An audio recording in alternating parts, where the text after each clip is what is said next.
The dust of the Montana Territory swirled around Willow Abbott as she sat in the dirt outside the general store in Silver Creek, her 8-month-old daughter Emma clutched tightly to her chest. 3 weeks since they'd buried Thomas. 3 weeks since she'd become a widow at 22.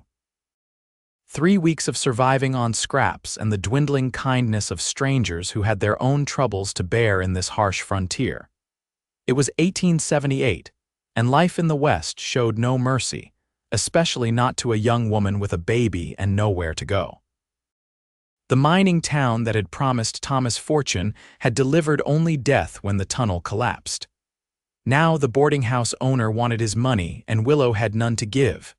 "Just a little longer, sweet girl," she whispered to Emma, who whimpered against her mother's threadbare dress. The sun beat down relentlessly, and Willow's lips were cracked from thirst. Her wedding ring, the last valuable she owned clutched tightly in her palm, she prepared herself to sell the final remnant of her happiness.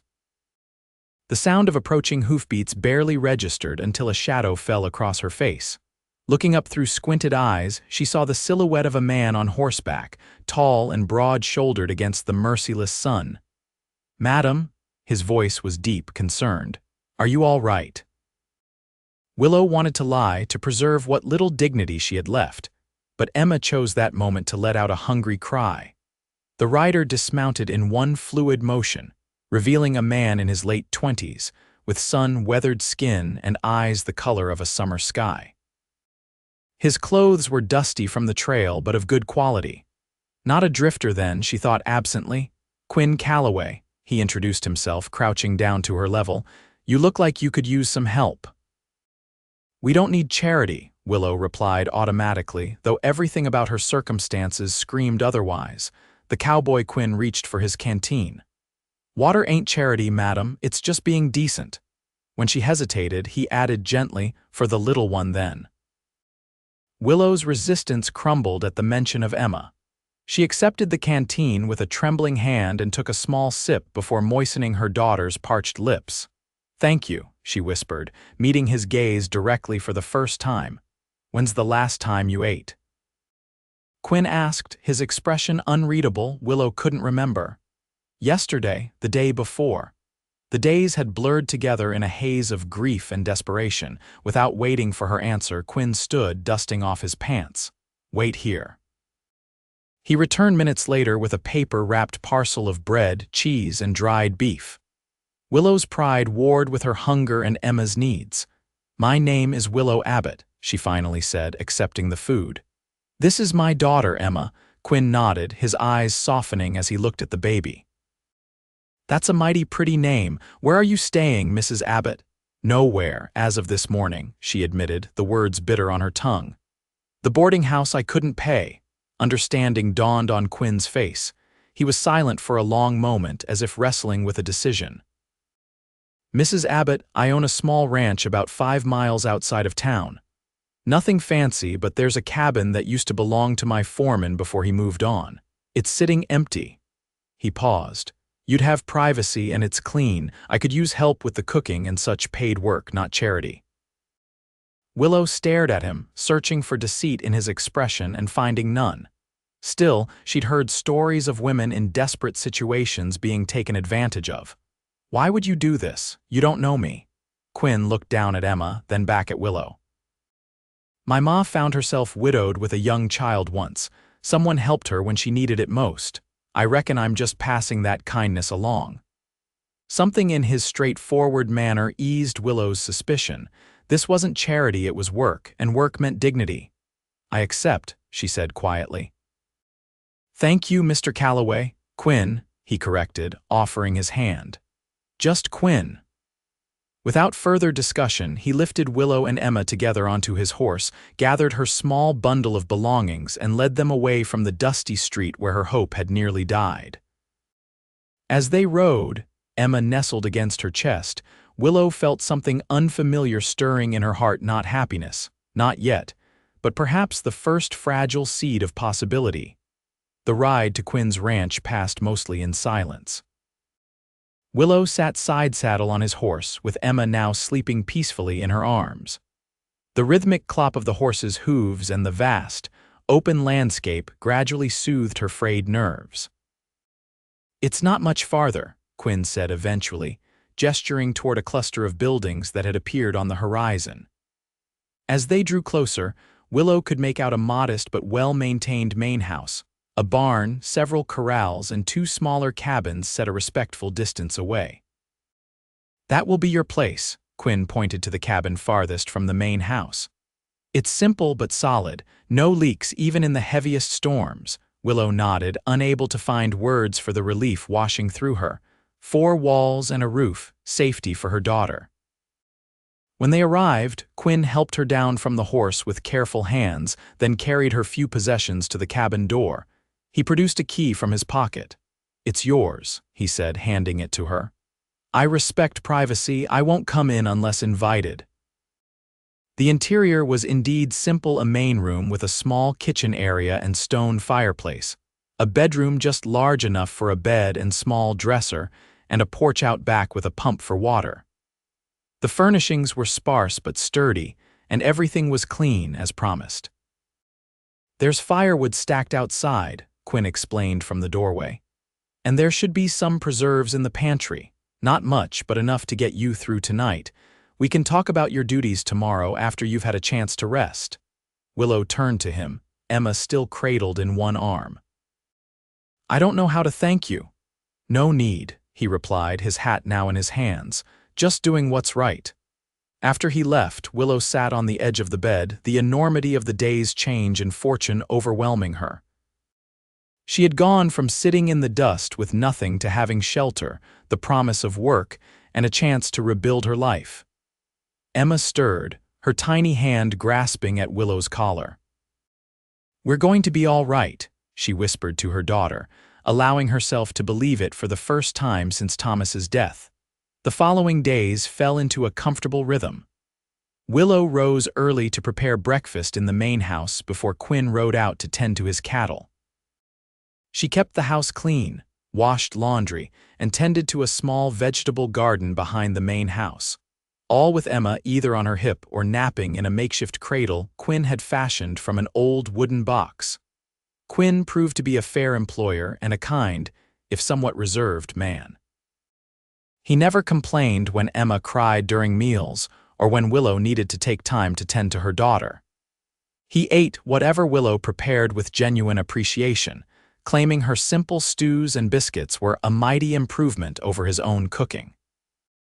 In the evenings, after Emma was asleep, Willow sometimes sat on her porch, watching the spectacular Montana sunset paint the sky in hues of orange and purple. Occasionally, Quinn would appear with a cup of coffee for each of them, and they would sit in companionable silence as darkness fell.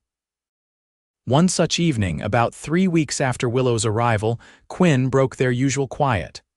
"How did you come to be in Silver Creek?" he asked, his voice gentle in the gathering dusk. Willow took a sip of her coffee before answering. "Thomas, my husband, heard there was work in the mines." "Good money, they said," she sighed. "We'd been struggling on his family's failing farm in Ohio. Emma was on the way, and we needed a fresh start." "I'm sorry about what happened to him," Quinn said, his eyes reflecting genuine sympathy. "The mine collapsed," Willow continued, the words still painful to speak. 23 men died that day. I was told Thomas helped several others escape before." She trailed off, unable to finish. Quinn nodded, understanding without her having to say more. "Sounds like he was a brave man." "He was," Willow agreed, grateful for the acknowledgement. After a moment she asked, "And you? Have you always been in Montana?" A small smile crossed Quinn's face. "Born in Kentucky. My pa was restless though, kept moving us west looking for something better. Don't think he ever found it." He looked out at the darkening land. "I came to Montana on my own when I was 18, worked cattle for other men until I saved enough to buy this place 5 years ago." "You've done well for yourself," Willow observed, noting the pride in his voice when he spoke of his ranch. "I've been fortunate," he conceded, "and careful with what I earned." He hesitated before adding, "My ma taught me the value of planning ahead. After my pa died, she had to raise me on her own. Toughest person I ever knew." "Where is she now?" "Passed on 3 winters ago, pneumonia." His voice held old grief, well worn but still present. She lived here with me for a few years, though, got to see me make something of myself. Willow found herself reaching over to touch his arm briefly. I'm sure she was proud. Quinn's eyes met hers in the dim light, and something shifted between them, a recognition, perhaps, of shared loss and resilience. The moment was broken when Emma's cry came from inside the cabin. Willow stood quickly. I should go to her. Of course, Quinn said, also rising. Thank you for the company, Willow. It was the first time he had used her given name, and the sound of it in his deep voice stayed with her long after she had soothed Emma back to sleep. As spring gave way to summer, the ranch flourished under their combined efforts. Quinn's cattle grew fat on the abundant grass, and Willow's garden produced more vegetables than they could eat. She began preserving the excess for the winter ahead, filling the pantry with jars of pickled beans, carrots, and beets. Emma thrived as well, growing stronger and more curious each day. She learned to crawl, exploring every corner of the cabin and delighting in the new world around her. Quinn built her a sturdy wooden high chair so she could join them at meals, and Willow noticed how he would sometimes make funny faces to make the baby laugh. One blazing July afternoon, when the heat was too intense for outdoor work, Quinn surprised Willow by asking if she would teach him to read better. I can manage well enough for contracts and such, he explained somewhat self-consciously, but I've got books I've never been able to properly enjoy. Touched by his trust in revealing this vulnerability, Willow agreed. They began meeting in the main house after dinner 3 times a week, with Emma playing on a blanket nearby as Willow guided Quinn through increasingly complex texts. You're a natural teacher, Quinn told her one evening after successfully reading an entire chapter of Dickens without assistance. Willow blushed at the compliment. I always wanted to be a teacher, actually. I had nearly completed my training when I met Thomas. Quinn studied her face. You could still do that, you know. Silver Creek's growing, they'll need a proper school soon enough.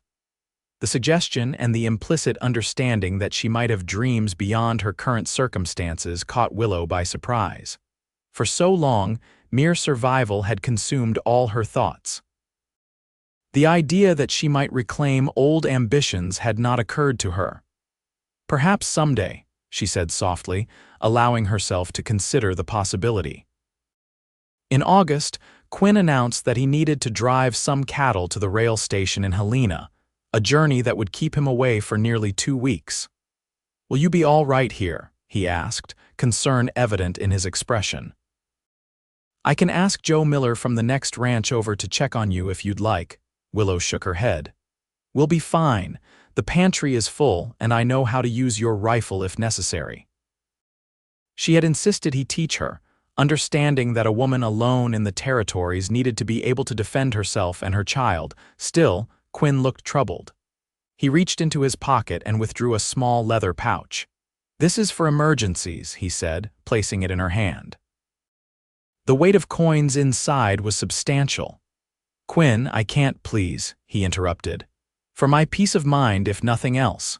She reluctantly accepted, touched by his concern. The morning of his departure, Willow rose before dawn to prepare a hearty breakfast. Quinn ate quickly, his mind clearly already on the journey ahead. As he stood to leave, Emma, now 10 months old, reached for him from Willow's arms. Bah, she exclaimed, one of her few recognizable sounds. Quinn's eyes widened in surprise, then softened as he gently touched Emma's cheek. You be good for your mama, little one. To Willow, he said more formally. I'll be back as soon as I can, she nodded, suddenly finding it difficult to speak past the unexpected tightness in her throat. Safe travels.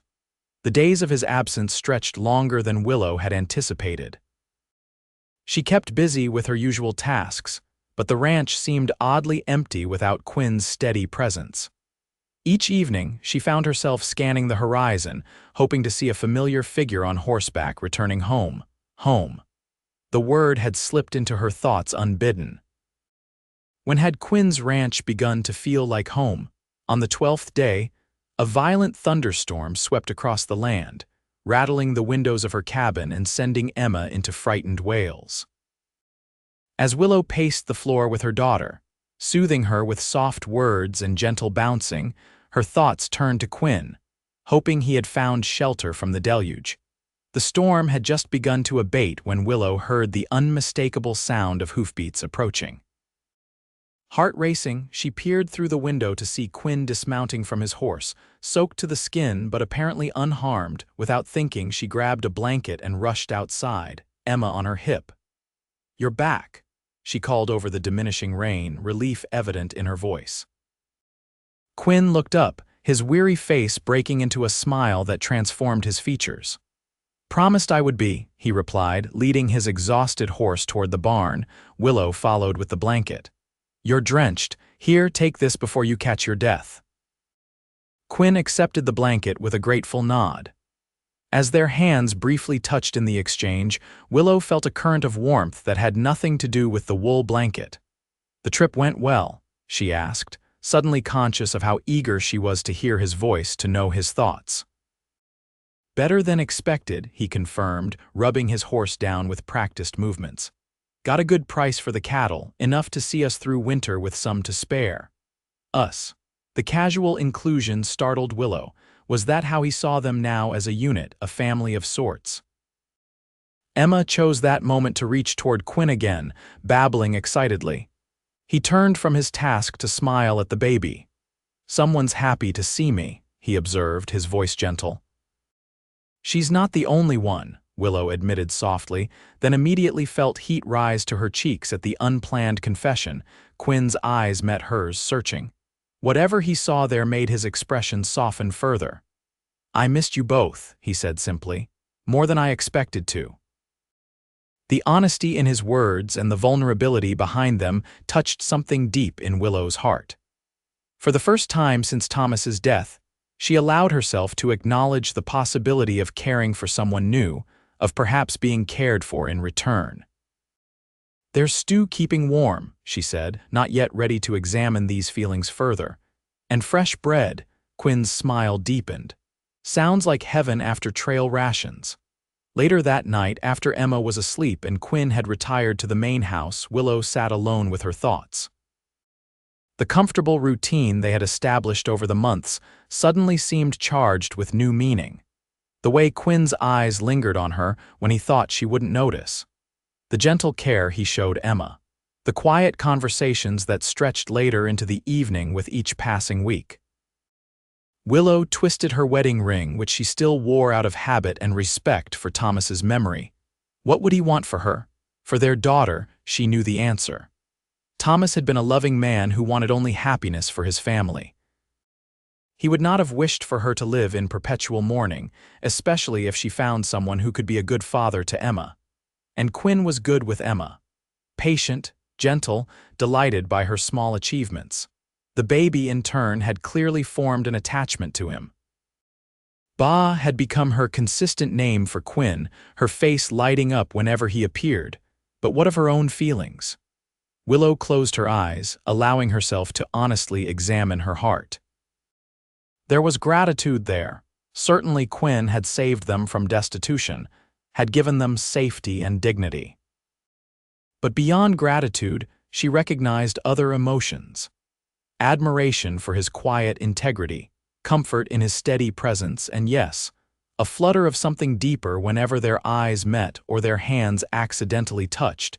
It wasn't the passionate whirlwind she had experienced with Thomas. This was different, a slower, steadier warmth that had grown so gradually she had barely noticed its development. But it was no less real for its subtlety. The realization both frightened and exhilarated her.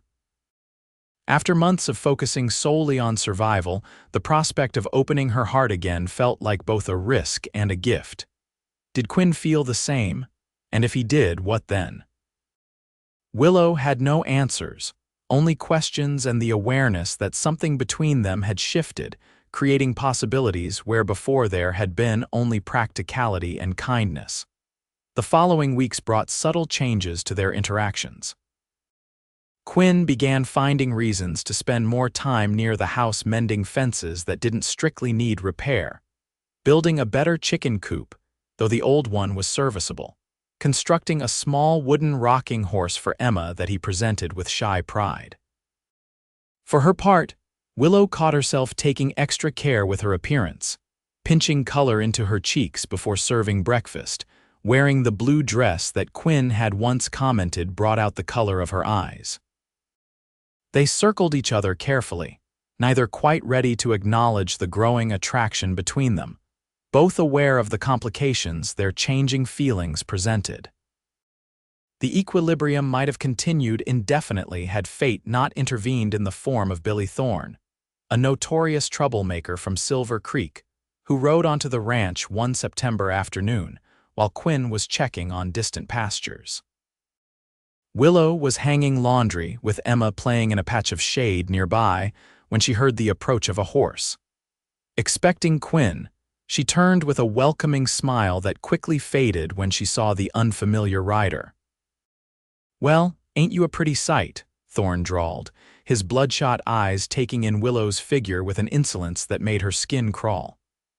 "Heard Calloway had himself a woman out here but didn't know she was such a looker." Willow stepped between the man and Emma, her voice carefully neutral. "Mr. Calloway isn't here right now. If you have business with him, you'll need to come back later." Thorne dismounted, ignoring her suggestion. He swayed slightly, revealing his intoxicated state. "Maybe my business is with you, darlin'. Gettin' mighty lonely in town these days." Willow's heart pounded, but she kept her expression impassive. "I think you should leave." Thorne's face hardened. "Not very hospitable, are you, after I rode all this way?" He took a step closer. "Maybe you need to learn some manners. She asked you to leave." Quinn's voice, cold with controlled anger, came from behind Thorne. Willow hadn't heard him approach, but the relief that flooded her at his appearance was overwhelming. Thorne turned slowly. "Just having a friendly conversation with the lady, Calloway." "Didn't sound friendly to me," Quinn replied, his hand resting near the revolver at his hip. "Now get on your horse and go. Don't come back." For a tense moment, Thorne seemed to consider challenging Quinn, then seeming to think better of it, he spat on the ground. "Keep your woman, then." "Probably damaged goods anyway." Quinn moved so quickly Willow barely registered what happened. One moment Thorne was sneering, the next he was on his back in the dirt with Quinn standing over him. "Apologize to the lady," Quinn demanded, his voice deadly quiet. Thorne, blood trickling from his lip, glared up at Quinn before muttering, "Sorry." "Now get off my land," Quinn said, stepping back to allow the man to scramble to his feet. Once Thorne had mounted and ridden away, Quinn turned to Willow, his anger giving way to concern. "Are you all right?" "Did he touch you?" Willow shook her head, trembling now that the danger had passed. "No, he just frightened me." Her eyes found Emma, who was remarkably still playing contentedly, unaware of what had transpired. Quinn followed her gaze to the baby, then back to Willow's pale face. Without a word, he closed the distance between them and pulled her gently into his arms. The embrace was exactly what Willow needed: solid, warm, safe. She let herself lean into his strength, her face pressed against his chest where she could hear the steady beating of his heart. "I should have been here," Quinn murmured, his breath stirring her hair. Willow pulled back slightly to look up at him. "You couldn't have known, and you came when it mattered." His eyes, intense with emotion, searched hers. "Willow, he paused, seeming to struggle for words. "When I saw him standing over you like that, I realized I couldn't bear it if anything happened to you or Emma. You've become—" He trailed off again. "What have we become, Quinn?" Willow asked softly, finding courage in his vulnerability. His hand came up to gently cup her cheek. "Everything," he whispered. "You've become everything to me." The admission hung in the air between them, honest and unhurried. Willow covered his hand with her own, holding it against her face. "I care for you too," she confessed. "More than I thought possible again." Relief and joy transformed Quinn's features. Slowly, giving her every chance to pull away, he lowered his face to hers. Their first kiss was gentle, questioning, a tender exploration rather than a passionate claim. When they parted, both were smiling, a little shy but certain. Emma chose that moment to crawl over and tug at Quinn's pant leg, demanding to be included. Laughing, he bent to lift her, settling her comfortably in the circle of his arm while his other hand remained entwined with Willow's. "I think she approves," Willow said, watching her daughter pat Quinn's cheek affectionately. "I hope so," Quinn replied seriously, "because I'd like to ask you both a question." He took a deep breath. "Willow Abbott, would you and Emma consider becoming Calloways? Would you marry me?" The directness of the proposal, so like Quinn himself, brought tears to Willow's eyes. "Are you certain? I come with responsibilities and memories of another man." "I'm certain," Quinn answered without hesitation. "I love you, Willow, and I love Emma as if she were my own. Your past is part of who you are. I would never ask you to forget Thomas. But if you could find room in your heart for a future with me, I promise to cherish you both for the rest of my days." Willow looked at this man who had lifted her and Emma from the dust of despair into a life filled with possibility and love. The answer was clear in her heart. "Yes," she said simply, "we would be honored to become Calloways."